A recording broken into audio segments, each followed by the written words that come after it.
दिल्ली विधानसभा चुनाव के लिए सभी 70 सीटों पर वोटिंग के बाद एग्जिट पोल सामने आ गए हैं। सामने आए एग्जिट पोल में बीजेपी की सरकार बनती हुई नजर आ रही है, जबकि आम आदमी पार्टी को नुकसान होता हुआ दिख रहा है। वहीं इस बार के चुनाव में असदुद्दीन ओवैसी की पार्टी एआईएमआईएम भी किस्मत आजमा रही है। ओवैसी ने दिल्ली की 2 सीटों पर अपने प्रत्याशियों को चुनावी मैदान में उतारा है। इसके चलते दिल्ली के चुनावों में इन दोनों सीटों पर मुकाबला कड़ा हो गया है। इस वीडियो में आपको पूरी जानकारी देंगे, लेकिन उससे पहले आप हमारे चैनल द हिंदी टॉप को सब्सक्राइब करें, बेल आइकन दबाना ना भूलें ताकि आप तक पहुंचे हमारी हर खबर सबसे पहले। इस दिल्ली चुनाव में आम आदमी पार्टी और बीजेपी के बीच ही मुकाबला माना जा रहा था, लेकिन एआईएमआईएम ने दिल्ली चुनाव में 2 सीटों पर अपने उम्मीदवार उतारकर मामला थोड़ा टफ कर दिया है। चुनाव आयोग के मुताबिक ओखला विधानसभा सीट पर शाम 5 बजे तक लगभग 52% वोटिंग हुई थी, जबकि मुस्तफाबाद में लगभग 67% वोटिंग हुई थी। वहीं वोटिंग के तुरंत बाद एग्जिट पोल में जो रुझान सामने आए हैं, उसमें दिल्ली में बीजेपी की सरकार बनती नजर आ रही है। वहीं आम आदमी पार्टी दूसरे नंबर पे है। इसके अलावा अगर कांग्रेस की बात की जाए तो इस चुनाव में अपना दमखम दिखाने के बाद पार्टी को फिर से नाकामयाबी मिलती हुई नजर आ रही है, जबकि अन्य पार्टियों को एक भी सीट नहीं मिली, जिनमें से एआईएमआईएम भी शामिल है।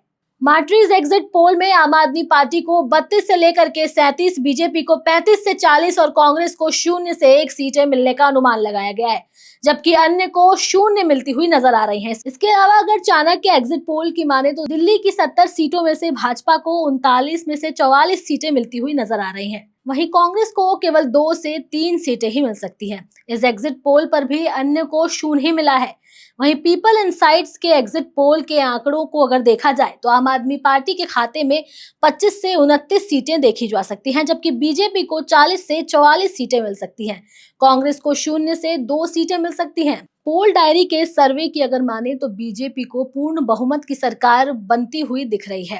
पार्टी को 42 से 50 सीटें मिलती हुई नजर आ रही हैं। सत्ताधारी दल आम आदमी पार्टी को बड़ा झटका लग सकता है और उसे 18 से 25 सीटें मिलती हुई नजर आ रही हैं। इसके अलावा कांग्रेस को 0 से 2 सीटें मिलने का अनुमान लगाया जा रहा है।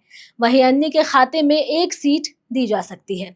आपको बता दें कि इस बार दिल्ली चुनाव में ओवैसी ने अपनी पार्टी के टिकट पर ओखला सीट से दिल्ली हिंसा के आरोपी शिफाउर रहमान को अपना उम्मीदवार बनाया। वोटिंग से ठीक पहले कोर्ट ने उन्हें कैंपेन करने के लिए 5 दिन की कस्टडी पैरोल पर रिहा भी किया था। ऐसे में देखना दिलचस्प होगा कि ये मुकाबला किस ओर जाता है।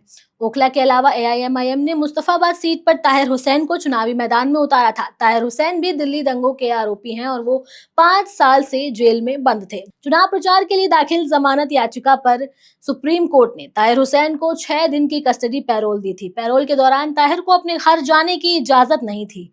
वो हर शाम जेल वापस लौट जाते थे। पैरोल के दौरान उन्होंने ताबड़तोड़ चुनावी प्रचार किया था। ये दोनों सीटें पिछले 2 चुनाव से आम आदमी पार्टी ही जीत रही है, लेकिन इस बार ओवैसी की पार्टी ने 2 मजबूत प्रत्याशियों को उतारकर मुकाबले को और रोमांचक बना दिया है। गौरतलब है कि मुस्तफाबाद दिल्ली में 2020 में हुए सांप्रदायिक हिंसा का केंद्र रहा था और यहाँ पर करीब 2.6 लाख वोटर्स रहते हैं, जिसमें करीब 40% मुसलमान तो करीब 60% आबादी हिंदुओं की है। इसी तरह ओखला सीट भी मुस्लिम बहुल सीट है, जहां 50% से अधिक मुस्लिम वोटर्स रहते हैं। बहरहाल ये वीडियो आपको कैसी लगी आप हमें कमेंट सेक्शन में जरूर बताएं। हमारे चैनल द हिंदी टॉप को सब्सक्राइब करें। हमें एक्स यानी ट्विटर, फेसबुक और इंस्टाग्राम पर भी फॉलो करें।